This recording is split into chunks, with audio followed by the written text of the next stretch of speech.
We're pleased to be joined by Peter Rosario, who is president and CEO of a great organization in Brick City, Newark, New Jersey. It is La Casa de Don Pedro. You'll see the website up. Peter, good to see you, my friend. Great seeing you again, Steve. Thank you so much for having us. You got it. While the website is up, tell everyone what La Casa is and why it's so significant, particularly for citizens in and around the city of Newark. La Casa is essentially the largest Latinx-led agency in the state of New Jersey. Started as a place-based CDC in the lower Broadway neighborhood when we had a bunch of childcare moms joined with a community activist named Ramon Rivera. Found the agency in the wake of the riots and turbulent times. Rebellion in 1967, and as a very young kid in Newark, I remember Ramon and the work that he did. So good, I'm sorry. Yes, yeah. So exactly, and essentially, basically, fighting for the rights of a Latinx population then, and obviously with our Black brothers and sisters fighting to make Newark the best place to live, and that led to us being a multifaceted. One thing I would always say: there isn't a solution that we don't like to take on, right? So we do AIDS work, we do weatherization, we do early childhood education, we do after school enrichment program, we do mental health services, workforce development, welfare to work, those kinds of things. And along those lines, Peter, you know that we're doing a series, an ongoing series for several years called Reimagine Childcare. And La Casa has been very involved in the childcare situation and the crisis, if you will, of affordable, accessible childcare. As we put up the Reimagine Childcare website, let me ask you, the impact of COVID on affordable, accessible, quality childcare. Peter Rosario, go ahead. In a word, devastating. I think it can't be understated. We have a crisis in our state, and it's going to take a whole of government and philanthropy and the social sector, educational sector to rebuild it. We're lucky. I hate to say lucky that we're back up to 80% of enrollment, and we're probably one of the better ones in the city and in the state. And I think it's an ongoing situation. Wraparound services need to be reinstated and fully funded to make sure that parents have a full work day, not the school day. We know that for our youngest parents, 3 o'clock is just not enough. So I think, and I would say this, if you see a child care worker, you should thank them. If you have a child care worker, I've done this work for 25 years, did it in the heart of 9/11 in Flushing, Queens, when things were bad there. But this is the worst year that child care professionals have had throughout the state in terms of dealing with the issues with our youngest learners, in terms of equity, in terms of mental health, in terms of physical health and well-being. So I think we really, I know we always say, thank a firefighter, thank a nurse. Like, I think we got to put child care workers. Thank a child care worker, professional. Right, thank a child care worker. Hey, Peter, try this. We've talked a lot about, we're well over 2 years into this pandemic in the spring and going to the summer of 2022. So I'm curious, La Casa has been very involved in promoting, advocating vaccines.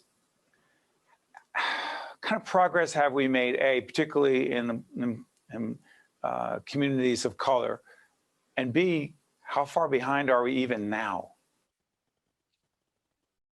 That's a great question. I think 2 prongs to it.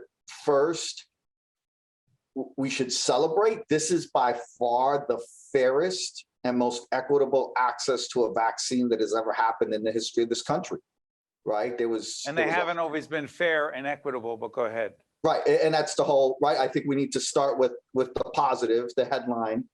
I think La Casa and agencies who had that boots on the ground, the trusted voice, really were the ones who had to build trust in the vaccine, because as we know, people of color, rightfully so, are very skeptical of vaccines.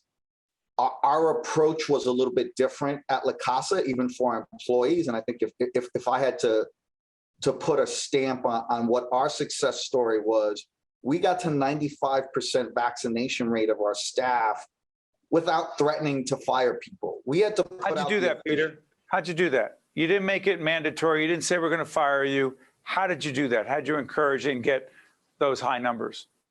So I had to send out all the official notifications, right, for Head Start and when so I did those, but I also followed them up with, hey, we're going to work with you on this. We had staff meetings, we had town hall. I went one-on-one to meet with people. I can tell you, I had folks, I did a raffle that I gave out $1,000 gift cards to five of our staff, $500 gift cards to thank them. I could tell you that even after that, I had one of our staff who's said, I'm a firm anti-vaxxer. I do not believe this works, but you've respected us. You've treated us with dignity. You haven't vilified us. So I'm going to do this because I want to keep my job. And I believe in what La Casa is doing in terms of balancing the right approach. Was it perfect? No, but I think it really, this is one of those where we measured twice and cut once in terms of not firing people early on. And I think it paid off in terms of building trust. And again, my sentiment to the staff always is our staff, our colleagues are our first customers. So if we can't do this in a fair fashion with them, then how can we expect them to go out in the community and do it fairly?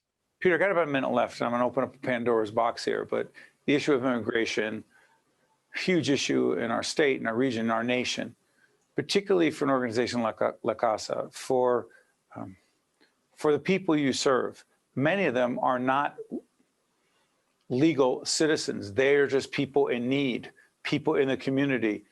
To what degree has that situation been exacerbated through the pandemic? Do I have to say devastating again? I think it's a. You're the one doing the work, Peter. Not me. You're doing it. There are neighbors, there are friends, there are business owners. We have to get over the vilification of immigrants. This state, by and large, is one of the richest states in the country, if not the richest. And it is largely due to the immigrant population and making sure they feel welcome and on their labor.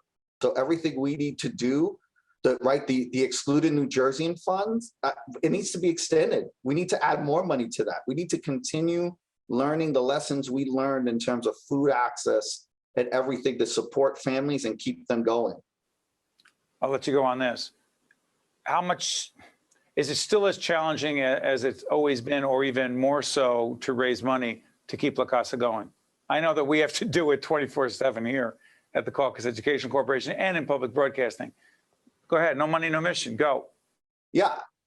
I think we need to support the extraordinary support that people extended generosity for COVID. We need them to keep it going, right? We were blessed to have one-time donors. We hope they become sustaining donors. I think if you open your pocketbook a little extra for COVID, keep in mind that if you can keep that in your budget, we need to keep those funds going because now is the economic pandemic. That's what's starting now.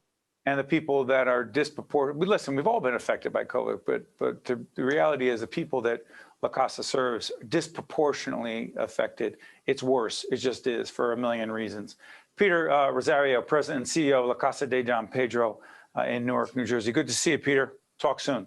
Thank you. I'm Steve Adubato. That's Peter, and thank you so much for watching. We'll see you next time. Think Tank with Steve Adubato has been a production of the Caucus Educational Corporation. Funding has been provided by Delta Dental of New Jersey, the Turrell Fund, supporting Reimagine Childcare, RWJ Barnabas Health, the North Ward Center, the Port Authority of New York and New Jersey, Choose New Jersey, the Healthcare Foundation of New Jersey, Community Food Bank of New Jersey, and by Prudential Financial. Promotional support provided by CIANJ and Commerce Magazine, and by NJ.com. New Jersey's early educators and childcare providers are more than twice as likely to live below the poverty line versus the general workforce. Reimagine Childcare, formed by a coalition in New Jersey, is dedicated to improving accessibility, affordability, and quality of childcare and reimagining the way we support these essential providers. Learn more by visiting reimaginechildcare.org.